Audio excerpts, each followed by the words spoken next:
All right. Hey, everyone. Welcome back. For today's deep dive, we're going to be jumping into something that's been pretty buzzy online, tradwives. Oh, yeah. You know, those women who are really into embracing those more traditional roles in their family, especially homemaking, raising kids, Right. and a lot of times even a very specific, almost like vintage aesthetic. Yeah, it's super interesting to see this kind of resurgence, especially among younger women. Mm-hmm. This, like, very conscious return to kind of classic gender roles. Yeah. And it's playing out online, so visually. Oh, yeah, for sure. You see it everywhere. Like, look at someone like Nura Smith. Uh, Remember, she went viral for making Cocoa Puffs Yep. from scratch. Oh, way. Yeah. And she's not the only one. Right. There are all these tradwife influencers showcasing these amazing meals, beautiful homes, and this like effortless ability to manage it all. Yeah, it looks so effortless. Right. It's like stepping back in time. Totally. I think for a lot of women, this, like, perceived ease, this order, is a Hmm. big part of the allure. Like, in a world that just feels more and more chaotic and demanding, this lifestyle is like, it promises something simpler, less stressful. Yeah, no, totally. I can see that. So many of us are juggling work, family, everything, you know. It's understandable that some women are searching for a different way. Right, and that's where you get the whole choice feminism thing. Right. Some tradwives really emphasize that they're reclaiming this domesticity, and they say it's an empowered choice. Hmm. It's like a rejection of what one writer called the dual mandate of having a career and a family. Oh, wow.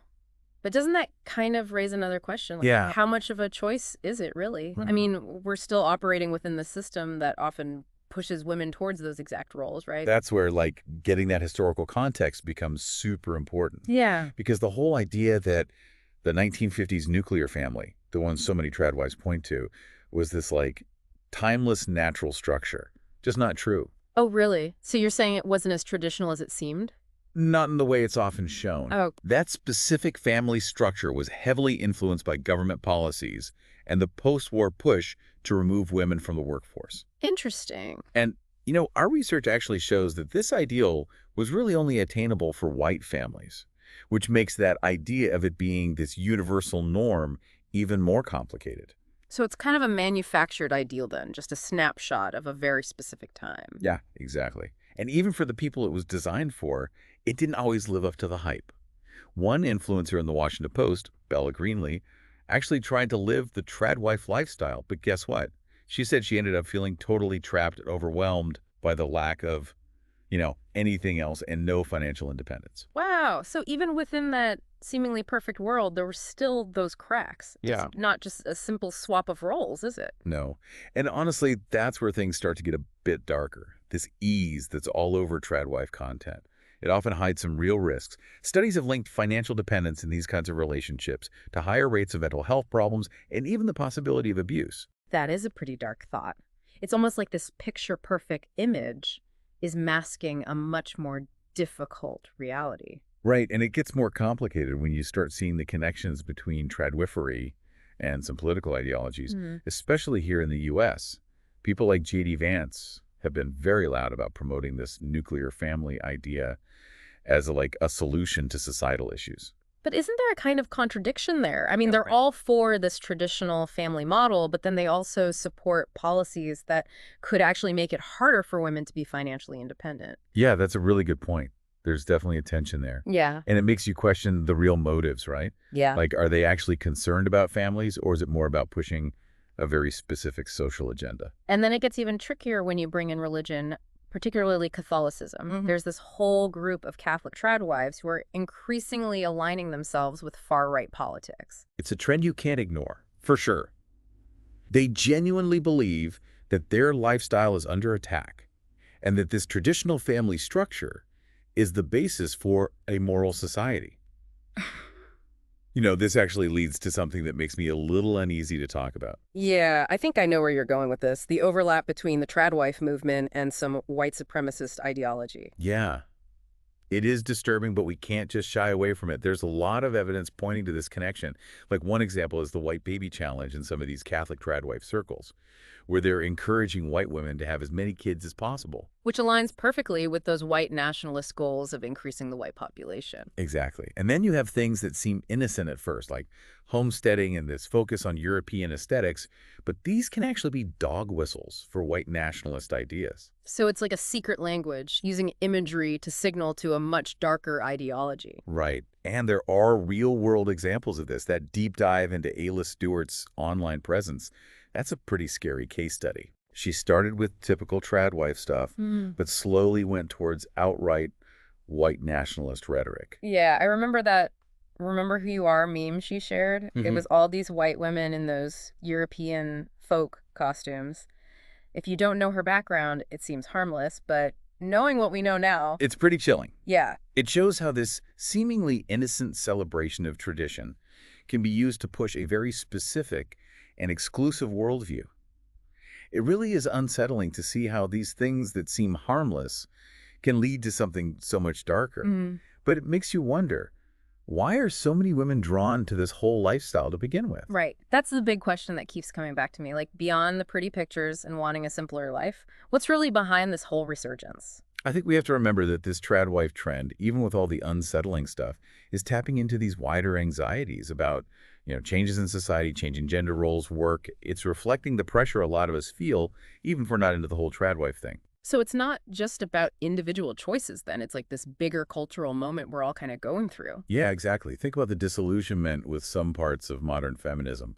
Obviously, we've made progress towards equality, but there's this feeling that some of those promises haven't really come true, Like that whole women can have it all idea. Oh, yeah, the career, the family, feeling fulfilled, and somehow staying sane through it all. It's a lot. It really is. And for some women, it just feels impossible. That Washington Post article talked about this woman, Gracie Sophia Christie. Instead of trying to balance everything, she decided to just marry up. She found a rich, older guy to give her that life of ease. So she basically gave up on the whole equality thing, just opted out entirely. That's how she put it. And yeah, her story might seem extreme, but it does tap into something, right? This idea that maybe happiness for women isn't about fighting for equality in a system that still seems rigged against them. It's like giving up, but Yeah. calling it a choice. Almost like tradwifery is this kind of retreat, like saying no to all the complicated stuff about being a woman today. Just go back, take these clear roles, and let the husband deal with everything else. It's definitely tempting, especially with all the economic worries these days. But people forget that the husband being the sole provider, while it sounds nice, can also be a trap.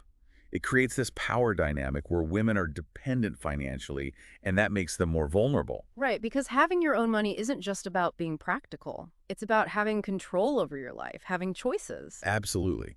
And that goes back to the bigger issue of gender inequality. The fact that so many women still feel like they have to choose between work and family says a lot about the lack of support and how uneven things still are. We just haven't figured out how to make a system where both partners can truly succeed in their personal lives and their careers. It's like we're trying to squeeze this 21st century life into a model from a totally different time. Exactly. And that's why I think this whole tradwife thing, with its focus on these traditional roles, is kind of a backlash against what people see as the failures of both feminism and the systems that should be supporting us. It's this desire for a simpler answer, even if that answer isn't real. It's weird, though, right? Because people like J.D. Vance, who love this traditional family idea, often don't support the policies that could actually make it possible for more people. Things like universal childcare or paid leave would help so many families, no matter what they look like. Yeah, it's a strange contradiction. They praise this ideal, but don't want to help make it a reality for everyone, not just a few. Makes you think about what their real goals are. It's like they want that perfect 1950s image without admitting that government programs helped make it happen for some people. Very selective memory. Right. And remember that whole vision of the tradwife being self-sufficient on a homestead? It ignores how much government support and policies actually helped make that lifestyle possible, especially for white families. It conveniently leaves that part out of the story. So it's not just about making different choices then. There are all these social and economic things influencing those choices. Absolutely. And there's another layer to all of this. This whole tradwife thing is happening at the same time as this huge rise of influencers and Basically everything becoming something to sell, even being a homemaker. Oh, yeah. Social media is all about selling a lifestyle, and tradwifery, with its perfect aesthetic and aspirational content, is perfect for that. It's the ultimate Instagram life. And that raises the question of, is it real? How much of what we're seeing online is genuine? And how much is just a performance to get followers and make money off a certain image? It's a good point. Makes you wonder about those photos of fresh bread and spotless kitchens. There's probably a lot of work, and let's be real, maybe even a housekeeper behind that perfect picture. Exactly. It's a good reminder to be critical, even about stuff that looks appealing.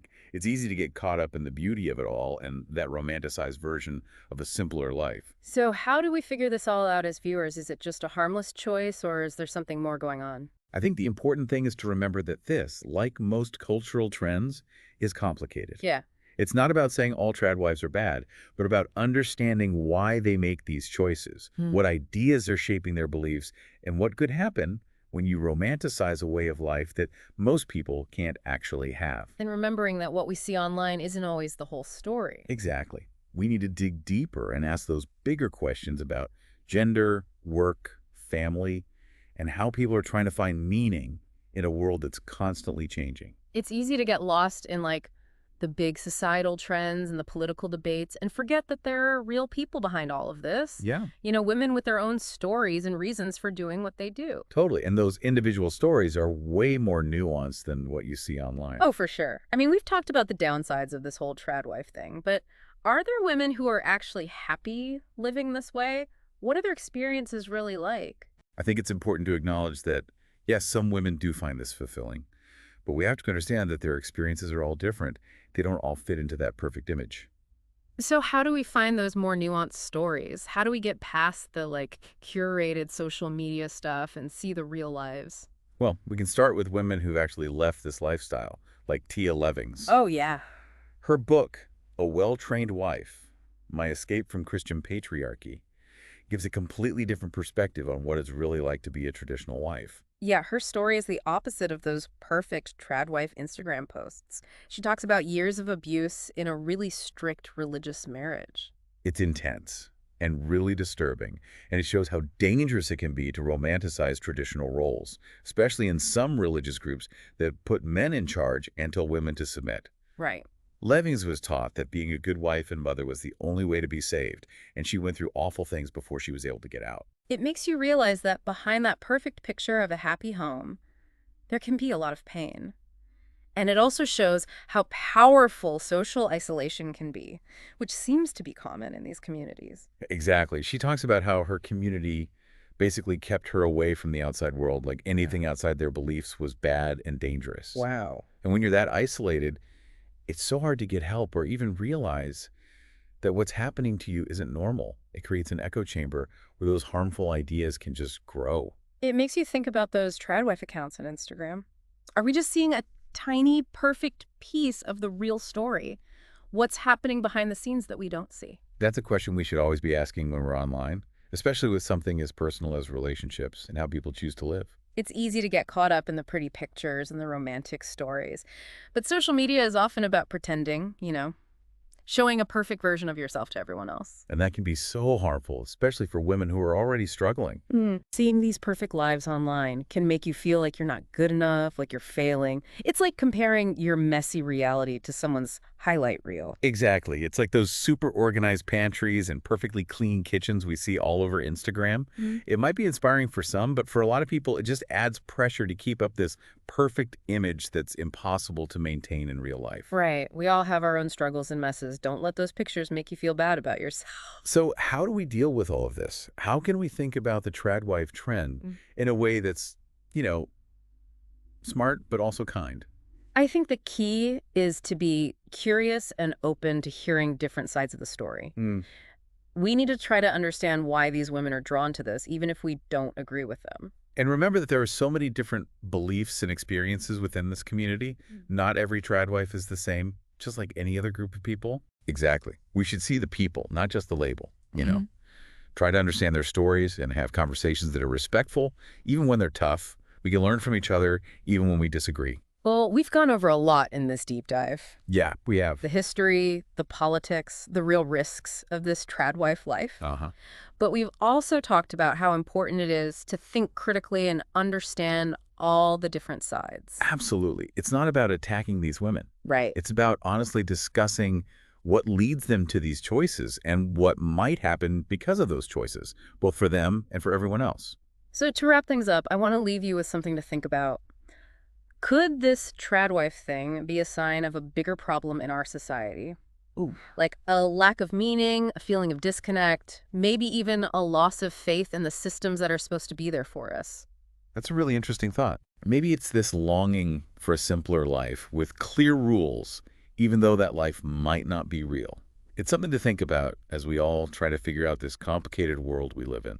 Well, thanks for joining us for this deep dive. Yeah, thanks, everyone. We hope it made you think, maybe challenged you a little, and that you learned something new. Yeah. Until next time, keep asking questions, keep learning, and stay curious.